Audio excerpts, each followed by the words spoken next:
கர்த்தரும் இரட்சகருமாகிய இயேசுவின் நாமத்தில் உங்கள் அனைவருக்கும் என்னுடைய அன்பின் வாழ்த்துக்களை தெரிவித்துக் கொள்கிறேன். பிரியமான தேவனுடைய பிள்ளைகளே, தேவனுடைய வார்த்தைகளை நாம் தியானிப்பதற்கு முன்பதாக நாம் யாவரும் ஜெபிப்போமாக. பரிசுத்தமுள்ள நல்ல பிதாவே, பரலோகத்தின் தேவனே, இப்பொழுதும் நீர் பேசும் நாங்கள் கேட்கிறோம்.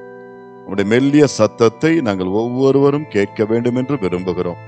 பரிசுத்த ஆவியானவர் எங்களோடு பேசுவீராக. அடியனை மறைத்து நீர் உடைய ஜனத்தோடு பேசும். கேட்கிற ஒவ்வொருவரும் ஆசீர்வதிக்கப்பட்டிருப்பார்களாக. என் மீட்பர் இரட்சகருமாகிய இயேசு கிறிஸ்துவின் நாமத்தில் இந்த ஜெபத்தை ஏறெடுக்கிறேன், ஜீவனுள்ள நல்ல பிதாவே.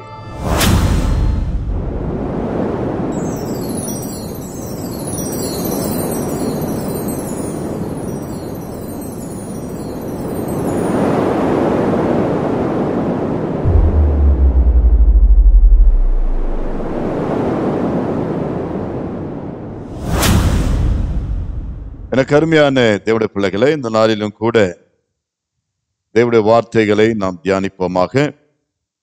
பரிசுத்த வேதாகமத்திலிருந்து ஏசாயாவின் புஸ்தகம் 41ஆம் அதிகாரம் 10வது வசனம். இது அதிகமாக பிரபலமான ஒரு வசனமும் எல்லா ஊழியர்களாகும் சிறு குழந்தைகள் முதல் பெரியவர்கள் மட்டும் நன்றாய் அறிந்த ஒரு வார்த்தையுமாய் காணப்படுகிறது. இன்றைக்கு இதிலிருந்து தியானத்திற்கென்று தேவன் ஒரு வார்த்தையை நமக்கு தருகிறதை பார்க்கிறோம். வாசிப்போமாக. ஏசாயா 41:10. நீ பயப்படாதே, நான் உன்னுடனே இருக்கிறேன். திகையாதே, நான் உன் தேவன். நான் உன்னை பலப்படுத்தி உனக்கு சகாயம் பண்ணுவேன். என் நீதியின் வலது கரத்தினால் உன்னை தாங்குவேன். ஆமென். ஹல்லேலூயா. எனக்கு அருமையான தேவனுடைய பிள்ளைகளை, கர்த்தர் சொல்லுகிறார், நீ பயப்படாதே, நான் உன்னுடனே இருக்கிறேன். ஆம், பயம் நிறைந்த உலகத்தில் வாழ்ந்து கொண்டிருக்கிறோம். எப்பொழுது எது சம்பவிக்கும், எது நடக்கும் என்கின்ற ஒரு பயங்கரமான அச்சத்தோடு கூட இன்றைக்கு உலகம் வாழ்ந்து கொண்டிருக்கிறது, சென்று கொண்டிருக்கிறது நம்மாலே பார்க்க முடியும். இங்கே தேவனாகிய கர்த்தர் நீ பயப்படாதே என்று சொல்லி அதோடு கூட நிறுத்தி விடாமல் திகையாதே என்று சொல்லி ஒரு வார்த்தையை பயன்படுத்துகிறதை பார்க்கிறோம். திகையாதே, நான் உன் தேவன். திகையாதே என்று சொல்லும் பொழுது இதற்கு அநேக அர்த்தங்கள் உண்டு. பயப்படாது என்று சொல்லும் பொழுது ஒரே வார்த்தை தான், பயப்படாது, அவ்வளவுதான். ஆனால் திகையாதே, நான் உன் தேவன் என்று சொல்லும் பொழுது இது பயத்தை காட்டிலும் இன்னும் ஒரு படி மேலான ஒரு அர்த்தம் கொண்ட ஒரு வார்த்தையா இருக்கிறது. திகைப்பு, திகைத்து போவது. அதிர்ச்சியான சம்பவங்கள் நம்முடைய வாழ்க்கையில நடைபெறும் பொழுது, நடக்கும் பொழுது, எதிர்பாராத சம்பவங்களை நாம் பார்க்கும் பொழுது, காரியங்களை பார்க்கும் பொழுது, திடீரென்று நமக்கு விரோதமாக எழும்புகிறதான காரியங்களை குறித்து நாம் திகைத்து போவோம். எனக்கு ஏன் இப்படி நேரிட்டது, இது எதனால் ஆயிற்று? பயம் வேற, திகைப்பு வேற. என்று சொல்லக்கூடிய தக்கதான, இன்னும் சொல்ல போனால் ஹார்ட் அட்டாக்கே வரக்கூடிய ஒரு சூழ்நிலை தான் திகைப்பு. அதிர்ச்சி பூர்வமான ஒரு வார்த்தை. ஆம், திகையாதே, திகையாதே. இதுக்கு ஆங்கிலத்தில் டிஸ்மேட் என்று சொல்லப்பட்டிருக்கிறது. டிஸ்மேட் என்று சொல்லும் பொழுது it is the strong feeling of fear. பயத்தினுடைய வலிமையான ஒரு உணர்வு. ஸ்ட்ராங் ஃபீலிங் ஆஃப் ஃபியர் என்று சொல்லப்பட்டிருக்கிறது.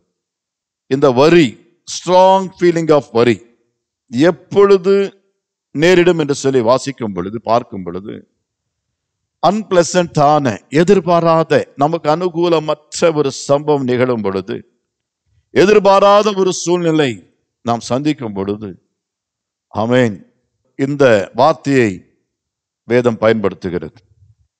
இந்த போன்ற சூழ்நிலைகளை நாம் சந்திக்கிறவர்களா இருக்கிறோம். திகைத்து போகிறோம். எனக்கா, எங்களுக்கா, என்று சொல்லக்கூடிய ஒரு அதிர்ச்சிகரமான ஒரு வார்த்தை தான் இந்த திகைப்பு. நீ திகையாதே, திகையாதே என்று சொல்லி ஆண்டவருடைய வார்த்தை நமக்கு சொல்லுகிறது. ஆமென். பயத்தினால் வருகிற அதிர்ச்சிகள், திகைத்து போவது. பிரியமான பிள்ளைகளை, நீ பயப்படாதே என்று சொல்லுகிற கர்த்தர் திகையாதே என்று சொல்லுகிறார். அந்த பயத்தினால் வந்ததான அந்த பயங்கரமான ஆழமான ஒரு வேதனையினால வருகிறது தான் திகைப்பு. அப்படியே செய்வதறியாது, அதிர்ச்சியோடு கூட, பயத்தோடு கூட, அசையாமல் ஆடாமல், அதே பயத்தின் ஆவியினாலே அதாவது உணர்வோடு கூட, அந்த நினைப்போடு கூட கலங்கி கதறுகிற, உள்ளே வேதனையோடு கூட ஆமென் வாழ்கிற ஒரு நேரம்தான் திகைப்பு. ஆண்டவர் சொல்றாரு, நீ திகையாதே, நீ திகையாதே, நான் உன் தேவன், நான் உன்னுடைய தேவனாய் இருக்கிறேன். நீ ஏன் பயப்படணும்? நீ ஏன் திகைக்க? நீ பயப்படாது என்று சொல்லுகிற தேவன் நீ திகையாது என்று சொல்லுகிறார். இன்றைக்கு வேதத்தில் நாம் வாசிக்கும் பொழுது ஒரு சம்பவத்தை குறித்து நாம் வாசிப்போம். தேவனால் தெரிந்து கொள்ளப்பட்ட அருமையான தாசன் மோசே என்பவரை குறித்து நாம் பார்க்கிறோம். இந்த மோசேயை கொண்டு தேவன் தேவ பிள்ளைகளை அடிமைத்தனத்தின் தேசமாகிய எகிப்திலிருந்து புறப்பட பண்ணினார். அவர்களை புறப்பட பண்ணும் பொழுது அந்த நாட்களிலே, இந்த பயணத்தின் நாட்களிலே, அவர்கள் யாத்திரை செய்து கொண்டிருந்த வேளையிலே அநேக அற்புதங்களை மோசேயை கொண்டு தேவன் நிகழ்த்துகிறதை பார்க்கிறோம். அப்பொழுது இந்த மோசையோடு கூட அசிஸ்டன்டாக, உடன் ஊழியராக, துணையாக கூடவே இருந்து மோசேக்கு அடுத்த ஸ்தானத்தில் ஒரு தளபதியாக இருந்து மக்களை நடத்தி செல்லக்கூடிய ஒரு திறமை மிக்கவர் என்று சொன்னால் அவர் யோசுவா. யோசுவாவும் மோசேயும் ஒருங்கிணைத்து அந்த படையை, இஸ்ரவேல் ஜனங்களை நடத்தி கொண்டு போனார். எனக்கு அருமையான தேவஜனமே, தேவன் மோசேயை கொண்டு அநேக அற்புதங்களை செய்தார், அதிசயங்களை செய்தார். ஒரு மிகப்பெரிய அற்புதமாக அந்த செங்கடலை இரண்டாக பிளக்க பண்ணி இஸ்ரவேல் ஜனங்களை அந்த வெட்டாந்தரையில நடக்க பண்ணினதுதான். இது போல அநேக அற்புதங்கள் மோசேயின் நாட்களிலே தேவனாகிய கர்த்தர் நடத்தினார். அப்பொழுது வேதம் சொல்லுகிறது, திடீரென்று மோசே மரித்து போகிறார். மோசே மரித்து போகிறார். தேவன் சொன்ன அந்த கானான் தேசத்திற்கு அருகில் வந்து அந்த தேசத்தை கண்டு அந்த தேசத்தில் பிரவேசிக்க கூடாமல் அவனுடைய வாழ்க்கை தேவன் எடுத்துக்கொள்கிறதை பார்க்கிறோம். அவனுடைய ஜீவன் எடுத்துக்கொள்கிறதை பார்க்கிறோம். அதன் பிற்பாடு அநேக நாட்களுக்குரிய பயணம் முன்பாக இருக்கிறது. இவர்கள் போக வேண்டிய தூரம் வெகு தூரம். எனக்கு அருமையான தேவ பிள்ளைகளை, இன்னும் ஒரு யோர்தான் என்று சொல்லக்கூடிய ஒரு ஆறு அவர்களுக்கு குறுக்காய் வருகிறதையும் பார்க்கிறோம். இப்பேற்பட்ட சூழ்நிலைகளை பார்த்தவுடனே இந்த மோசேயினுடைய மரணம் யோசுவாவுக்கு அதிர்ச்சியான ஒரு செய்தியா இருந்தது. திடீரென்று தலைவன் இறந்து விட்டான், மரித்து போனார். இப்பொழுது என்ன செய்வது என்று ஒன்றும் புரியாமல் திகைத்துக் கொண்டிருந்த வேளையில வேதம் சொல்லுகிறது, யோசுவாவின் புஸ்தகம் 1ஆம் அதிகாரம் 9வது வசனத்தில் தேவன் யோசுவாவை இப்படியாய் சொல்லி திடப்படுத்துகிறதை நாம் பார்க்கிறோம். வாசிப்போம். யோசுவா 1ஆம் அதிகாரம் 9வது வசனம். நான் உனக்கு கட்டளையிடவில்லையா? பலங்கொண்டு திடமனதாயிரு, திகையாதே, கலங்காதே, நீ போகுமிடமெல்லாம் உன் தேவனாகிய கர்த்தர் உன்னோடே இருக்கிறார் என்றார். ஆமென், ஹல்லேலூயா. நாம் முதலாவது பார்த்தோம், வாக்குத்தத்த வார்த்தையிலே பார்த்தோம், நீ திகையாதே, நான் உன் தேவன், நீ பயப்படாதே, நான் உன்னோடு கூட இருக்கிறேன் என்று சொன்ன வார்த்தை இங்க மீண்டும் யோசுவாவோடு கூட தேவன் உணர்த்தி, யோசுவாவோடு கூட திரும்ப அதை ஞாபகப்படுத்தி யோசுவாவோடு கூட பேசுகிறதை பார்க்கிறோம். நான் உனக்கு கட்டளையிடவில்லையா? பலன் கொண்டு திடமனதாயிரு, மனதை விட்டுறாத, மனசு விட்டுறாத, பலன் கொண்டு திடமனதோடு கூட இரு, தைரியமாயிரு, திகிலடையாத. ஆண்டவர் சொல்றாரு, நீ திகையாதே, கலங்காதே, நீ போகும் இடமெல்லாம் உன் தேவனாகிய கர்த்தர் உன்னோடு கூட இருக்கிறார். நீ போகும் வழிகள் எல்லாம் கர்த்தரனோடு இருப்பார், அவர் இருக்கிறார். நீ திகையாது என்று சொல்லுகிறார். இந்த மோசே மரித்த பொழுது அந்த துச்செய்தி, அந்த மரண செய்தி கேட்டவுடனே ஆமென், யோசுவா திகைத்து போகிறார். இதுக்கு பிறகு எப்படி இந்த ஜனங்களை நடத்துவது என்று சொல்லி சிந்தித்துக் கொண்டிருந்த வேளையில ஆண்டவர் தொடர்ந்து யோசுவாவோடு கூட பேசுகிறதை பார்க்கிறோம். வாசிப்போம். 3ஆம் அதிகாரம் 7வது வசனம். யோசுவாவின் புஸ்தகத்திலே 3ஆம் அதிகாரம் 7வது வசனத்தில் ஆண்டவர் யோசுவாவோடு திரும்ப பேசுகிறார். வாசிப்போம். கர்த்தர் யோசுவாவை நோக்கி, நான் மோசேயோடு இருந்தது போல உன்னோடும் இருக்கிறேன் என்பதை இஸ்ரவேல் எல்லாரும் அறியும்படிக்கு இன்று அவர்கள் கண்களுக்கு முன்பாக உன்னை மேன்மைப்படுத்துவேன். ஆமென். ஹல்லேலூயா. எனக்கு அருமையான தேவனுடைய ஜனமே, ஆம், இந்த பயணத்திலே இந்த மக்களை நான் எப்படி அழைத்து கொண்டு போவேன், எப்படி நான் அற்புதங்களை நிகழ்த்துவேன், இந்த ஜனங்களுடைய தேவைகளை நான் எப்படி சந்திப்பேன், இவர்கள் வணங்கா கழுத்துள்ளவர்கள், மோசேக்கு கீழ்ப்படிந்தது போல என்னைக்கு கீழ்ப்படிவார்களா என்பதெல்லாம் எண்ணி பயந்தவராய் திகைத்து கொண்டிருந்து தேவனோடு பேசுகிற அந்த சூழ்நிலையில ஆண்டவர் சொன்னார், நீ பயப்படாது, நீ பயப்படாது என்று சொல்லி தேற்றுகிறதை பார்க்கிறோம். கர்த்தர் யோசுவாவை நோக்கி சொல்றார், நான் மோசேயோடு இருந்தது போல உன்னோடு கூட இருப்பேன், உன்னோடு இருக்கிறேன் என்று சொல்லி கர்த்தர் சொல்லுகிறார். நான் உன்னோடு இருக்கிறேன் என்பதை இஸ்ரவேலர் எல்லோரும், அதாவது இந்த 6 லட்சம் மக்கள் அறிந்து கொள்ளும்படியாக அவருடைய கண்களுக்கு முன்பாக உன்னை மேன்மைப்படுத்துவேன், உன்னை கொண்டும் அற்புதங்களை செய்வேன், உன்னை கொண்டும் பெரிய காரியங்களை செய்வேன், நான் மோசேயோடு இருந்தது போல உன்னோடு கூட இருக்கிறேன் என்பதை இந்த மக்கள் காணும்படியாக, மக்கள் அறியும்படியாக உன்னை கொண்டும் அற்புதங்களை செய்வேன்.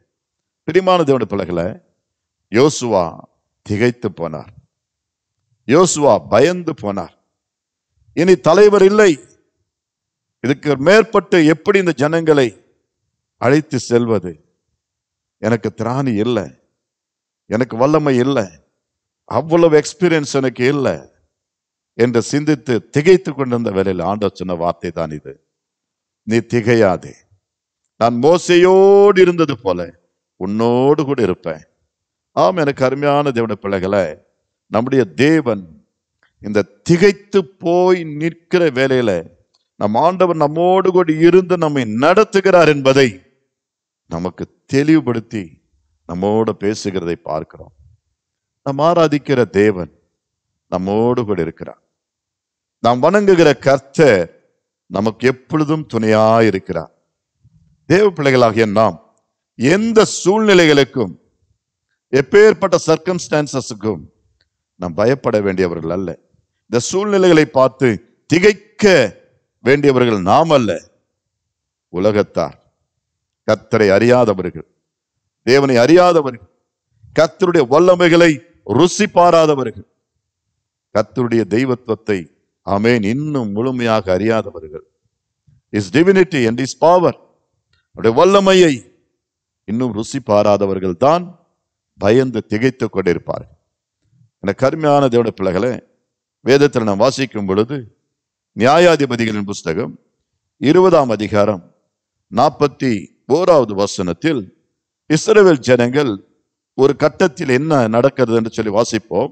அவருடைய வாழ்க்கையில் அவர்கள் என்னவாய் மாறுகிறார்கள் என்பதை நாம் பார்க்கும் பொழுது நியாயாதிபதிகளின் புஸ்தகம் 20ஆம் அதிகாரம் 41வது வசனம்.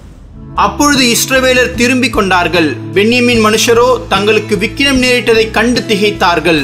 ஆமென். ஹல்லேலூயா. எனக்கு அருமையான தேவ ஜனமே, ஏன் இஸ்ரவேல் ஜனங்கள் இங்கே ஒரு கட்டத்தில் திகைத்து நிற்கிறது பார்க்கிறோம். ஏன் நிற்கிறார்கள்? அப்படி ஏன் திகைத்து போகிறார்கள்? தங்களுக்கு விக்கினம் நேரிட்டதை கண்டு என்று சொல்லப்பட்டிருக்கிறது. விக்கினங்களை பார்த்தவுடனே அவர்கள் அப்படியே திகைத்து நிற்கிறார்கள். தேவன் அவர்களோடு கூட இருக்கிறதையும் மறந்து போகிறார். கர்த்தர் தான் அவர்களை வழிநடத்துகிறார் என்பதையும் அவர்கள் மறந்து விட்டார்கள். எனக்கு அருமையான தேவனுடைய பிள்ளைகளே, ஆம், சில நேரங்களில் சூழ்நிலைகள் நம்மை தேவனையே மறக்க பண்ணும், நம்மோடு கூட கர்த்தர் இருக்கிறார் என்பதையே மறக்க பண்ணும். ஏனென்றால் அப்படிப்பட்டது சூழ்நிலை, பிரச்சனை, தொல்லைகள், இந்த விக்கினங்கள் என்று சொல்லும் பொழுது கர்த்தருடைய வார்த்தை சொல்லுகிறது, அது தீமைகள் நிறைந்தது, தீங்குகள். ஆம், கர்த்தருடைய வார்த்தையில விக்கினங்கள் என்று சொல்லும் பொழுது தொந்தரவு, நமக்கு அடிக்கடிக்கு கொடுக்கின்ற தொந்தரவு, இஸ்ரவேல் ஜனங்களுக்கு வந்த தொந்தரவுகள்.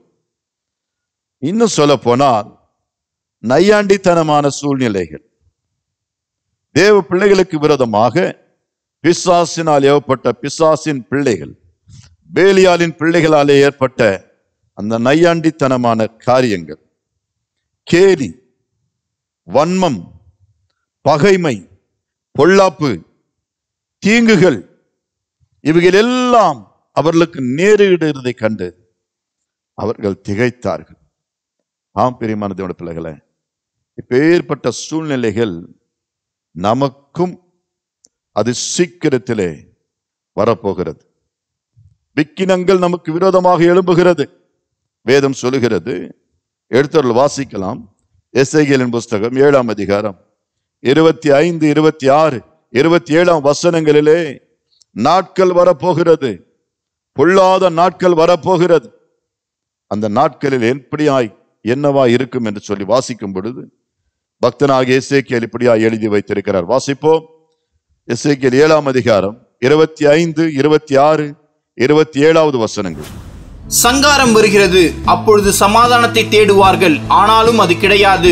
விக்கினத்தின் மேல் விக்கினம் வரும், துர்ச்செய்தியின் மேல் துர்ச்செய்தி பிறக்கும். அப்பொழுது தீர்க்கதரிசனிடத்திலே தரிசனத்தை தேடுவார்கள், ஆனாலும் ஆசாரியனிடத்திலே வேதமும் மூப்பரிடத்திலே ஆலோசனையும் இராமல் ஒழிந்து போகும். ராஜா துக்கித்துக் கொண்டிருப்பான், பிரபுவை திகில் மூடிக்கொண்டிருக்கும். தேசத்து ஜனங்களின் கைகள் தளர்ந்து போகும். நான் அவர்கள் வழிகளின்படியே அவர்களுக்கு செய்து அவர்கள் நியாயங்களின்படியே அவர்களை நியாயம் தீர்ப்பேன். அப்பொழுது நான் கர்த்தர் என்று அறிந்து கொள்வார்கள் என்றார். ஆமென். ஹல்லேலூயா. அருமையான தேவனுடைய பிள்ளைகளே, இங்க சொல்லப்பட்டிருக்கிறது, சங்காரம் வருகிறது. இதோ தேசத்தின் மேல் சங்காரம் வருகிறது. சங்கார தூதன் மீண்டும் அவன் கட்டவிழ்க்கப்பட போகிறான். இன்றைக்கு தேசத்தில் இருக்கிறதானே நீதியை கெடுக்க, சமாதானத்தை கெடுக்க, சந்தோஷத்தை கெடுக்க, தேவ பிள்ளைகளை அழிக்க, சத்தியத்தை ஒழிக்க, நீதியை ஒழிக்க சங்காரம் வருகிறது தேசத்தின் மேல. அப்பொழுது சமாதானத்தை தேடுவார்கள், சமாதானத்தை தேடுவார்கள். ஆனாலும் அது கிடையாது, அது அவர்களுக்கு கிடைக்காது. ஏனென்றால் தீமை நிறைந்த நாட்கள், பொல்லாப்பு நிறைந்த நாட்கள். ஆமென். விக்கினத்தின் மேல் விக்கினம் என்று சொல்லப்பட்டிருக்கிறது. இது தீர்க்கதரிசி அன்றைக்கு எழுதி வைத்திருக்கிறார். விக்கினங்களுக்கு மேல் விக்கினங்கள் என்று சொல்லும் பொழுது பரியாசங்களுக்கு மேல் பரியாசங்கள். ஆமென். தீங்குகளுக்கு மேல் தீங்குகள். இன்றைக்கு தேவ பிள்ளைகளை நையாண்டி செய்கின்ற, கிண்டல் அடிக்கக்கூடிய கூட்டம் எழும்பும். இப்பொழுதே எழும்பியிருக்கிறார்கள். தேவ ஊழியர்களுக்கு விரோதமாக அவர்கள் பேசுகிறதையும் அவருடைய வார்த்தைகளையும் அவைகளை அப்படியே தவறாக பயன்படுத்தி நையாண்டி செய்கிற கூட்டம், கேலி செய்கிற கூட்டம். இதற்கு பேர்தான் விக்கினம். ஆம், விக்கினங்கள் என்று சொல்லப்பட்டிருக்கிறது. வன்மம் எழும்பும். தேவ ஊழியங்களுக்கு விரோதமாக, கர்த்தரை தொழுது கொள்ளுகிறவர்களுக்கு விரோதமாக, கர்த்தரை ஆராதிக்கிறவர்களுக்கு விரோதமாக இது தீர்க்க தரிசனமாய் கர்த்தர் நமக்காக எழுதி வைத்திருக்கிறார். பகைமைகள் உண்டாகும். ஜனத்திற்கு விரோதமாய் ஜனங்கள் எழும்புவார். ஆமென். நம்மை பகைமை உண்டாக்கி நம்மை ஒருவரைக்கொருவர் நண்பர்களைப் போல, சகோதரர்களைப் போல இராதபடிக்கு நமக்கு விரோதமாக செயல்படுவார்கள். பொல்லாங்கு, தீமை, தீங்குகள், இதை போல சூழ்நிலைகள் வரப்போகிறது. விக்கினத்தின் மேல் விக்கினம், துர்ச்செய்தின் மேல் துர்ச்செய்தி. ஆமென். ரூமர்ஸ், ஆங்கிலத்தில் ரூமர்ஸ் என்று சொல்லப்பட்டிருக்கிறது. அது உண்மையான செய்திகளா இருக்காது. துர்ச்செய்தின் மேல் துர்ச்செய்தி பரப்புவார்கள்.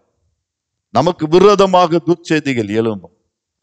தேவ பிள்ளைகளுக்கு விரோதமாய் துர்ச்செய்தியை, அவமானமான வார்த்தைகளை, தீங்கான வார்த்தைகளை ஆமென் எழுப்புவார்கள். கர்த்தருடைய வார்த்தை சொல்லுகிறது. ஆமென். அப்பொழுது தீர்க்க தரிசனத்திலே தரிசனத்தை தேடுவார்கள். ஆனாலும் ஆசாரியனிடத்திலே வேதமும் மூப்பரிடத்திலே ஆலோசனையும் இராமல் ஒழிந்து போகும். காரணம், தேவன் தம்முடைய ஜனத்தை அந்த நாட்களிலே எடுத்துக்கொள்வார். அவர்கள் இருக்க மாட்டார்கள். இந்த உலகத்தின் முடிவு நாட்களிலே நிகழ்கிற காரியங்களை குறித்து தான் எழுதியிருக்கிறார். விக்கினங்கள் எழும்பும், துச்செய்திகள் எழும்பும். ஆமென். சமாதானம் பூமியில இல்லாமல் போய்விடும். இப்பேற்பட்ட சூழ்நிலைகள் வருகிறதை அறிந்த கர்த்தர் தான் இன்றைக்கு நம்மை பார்த்து சொல்லுகிறார், உங்களை பார்த்து சொல்லுகிறார், நீ திகையாதே, நீ திகையாதே. இந்த துர்ச்செய்தி கேட்பதினால் நீதிமான் பதறான் என்று சொல்லப்பட்டிருக்கிறது. துர்ச்செய்தி பரப்புவார்கள் நமக்கு விரோதமாக, ஆனாலும் நீ பதறாதே. கர்த்தர் நம்மோடு கூட இருக்கிறார். இயேசுவோடு கர்த்தர் இருக்கிறதை கர்த்தர் உணர்த்தி சொன்னார். நான் உன்னோடு கூட இருக்கிறேன். இந்த ஜனங்களுடைய கண்களுக்கு முன்பாக உன்னை உயர்த்தி நான் உன்னோடு கூட இருப்பதை ஆமென் அவர்கள் கண்கள் காண நான் அதை விளங்க பண்ணுவேன் என்று சொல்லி தேவனாகிய கர்த்தர் ஆமென் பேசுகிறதை பார்க்கிறோம். எனக்கு அருமையான தேவ ஜனமே, விக்கினங்கள் கடைசி நாட்களிலே அதிகமாக காணப்படும். எனவேதான் நாம் செய்ய வேண்டியதெல்லாம் தாவீதை போல ஒரு ஜெபத்தை நாம் ஏறெடுக்க வேண்டும். தாவீது சங்கீதங்களின் புஸ்தகத்திலே 57ஆம் சங்கீதம் முதல் வசனத்தில் ஒரு அழகான ஒரு ஜெபத்தை ஏறெடுத்திருக்கிறார். நாம் எடுத்து வாசிப்போம். சங்கீதம் 57:1. எனக்கு இறங்கும் தேவனே, எனக்கு இறங்கும். உம்மை என் ஆத்துமா அண்டிக் கொள்ளுகிறது. விக்கினங்கள் கடந்து போகும் மட்டும் உமது செட்டைகளின் நிழலிலே வந்து அடைவேன். ஆமென். ஹல்லேலூயா. எனக்கு அருமையான தேவ பிள்ளையே, இந்த வார்த்தைகளை கேட்கிற, இந்த செய்தியை கேட்டுக்கொண்டிருக்கிற எனக்கு அருமையான சகோதரனே சகோதரியே, விக்கினங்களை குறித்து கவலைப்படாதிருங்கள். நமக்கு விரோதமாக எழும்புகிற தீமைகளை குறித்து, தீங்குகளை குறித்து பயப்படாதிருங்கள், திகையாதிருங்கள். கர்த்தர் நம்மோடு கூட இருக்கிறார். நாம் செய்ய வேண்டியது இந்த ஒரு நல்ல ஜெபம். எனக்கு இறங்கும் தேவனே, எனக்கு இறங்கும். உம்மை என் ஆத்துமா அண்டிக் கொண்டிருக்கிறது, உண்மையே சார்ந்திருக்கிறது. நான் உண்மையே விசுவாசிக்கிறேன், உம்மை பற்றி கொண்டிருக்கிறேன். விக்கினங்கள் கடந்து போகும் மட்டும், இந்த பொல்லாத நாட்கள், பொல்லாத காரியங்கள் என்னை கடந்து போகும் மட்டும் உமது செட்டைகளின் நேரில் நான் வந்து அடைவேன். உன்னதமானவருடைய மறைவில் இருக்கிறவன் சர்வ வல்லவருடைய நேரில் இருக்கிறான். எனக்கு அருமையான தேவ ஜனமே, இதோ இந்த செய்தியை கேட்ட பின்பு நாம் எதை குறித்தும் திகைய வேண்டாம், எதை குறித்தும் கலங்க வேண்டாம், எதை குறித்தும் நாம் அஞ்ச வேண்டாம். நம்மை அழைத்த தேவன், நம்மை உருவாக்கின தேவன், நம்மை சிருஷ்டித்தவர், அவர் நம்மோடு கூட இருக்கிறார். ஒரு ஆண்டவராக இயேசு கிறிஸ்து, அவரை விசுவாசித்து பற்றி கொள்வோமாக. அவர் நம்மை விட்டு விலகுவதும் இல்லை, அவர் நம்மை கைவிடுவதும் இல்லை. இந்த தேவன் எப்பொழுதும் நம்மோடு இருந்து நம்மை நடத்துவார். ஜெபிப்போமா? பரிசுத்த பிதாவே, பரலோகத்தின் தேவனே, இப்பொழுதும் இந்த சிறிய செய்தியை தேவன் எங்களோடு கூட நீர் பேசியதற்காய் நன்றி செலுத்துகிறோம். கடைசி நாட்களிலே எங்களுக்கு விரோதமாய் பரியாசக்காரர்கள் எழும்புவார்கள், எங்களுக்கு விரோதமாய் தீங்கு செய்ய நினைக்கிறவர்கள் எழும்புவார்கள், துன்புறுத்துகிறவர்கள் எழும்புவார்கள். என் தேவன், துன்புறுத்துகிறவர்களுக்கு மத்தியிலே நாங்கள் மகிழ்ச்சியோடு வாழ நீர் எங்களோடு இருப்பது அவர்கள் காண என் தேவன் நீரே எங்களுக்கு துணை செய்வீராக, பலன் தருவீராக. உம்முடைய செட்டைகளின் கீழ், உம்முடைய சிறகுகளின் கீழ் எங்களை மறைத்தருளும் சுவாமி. இந்த செய்தியை கேட்கின்ற பிள்ளைகள் ஒன்றுக்கும் கவலைப்படாமல், எதற்கும் திகையாமல், என் தேவனாகிய கர்த்தர் எங்களோடு கூட இருக்கிறார் என்று சொல்லி உண்மையே நம்பி அவருடைய ஆத்துமாவிலே பலனடைய கிருபை தார். சத்துரு வெள்ளம் போல வந்தாலும் கர்த்தருடைய ஆவியானவர் எங்களுக்காய் கொடியேற்றுகிற தேவன், நீரே காத்துக்கொள்ளும், வழிநடத்தும். என் மீட்பரும் எங்கள் இரட்சகருமாகிய இயேசு கிறிஸ்துவின் இன்ப நாமத்தில் இந்த ஜெபத்தை ஏறெடுக்கிறோம்.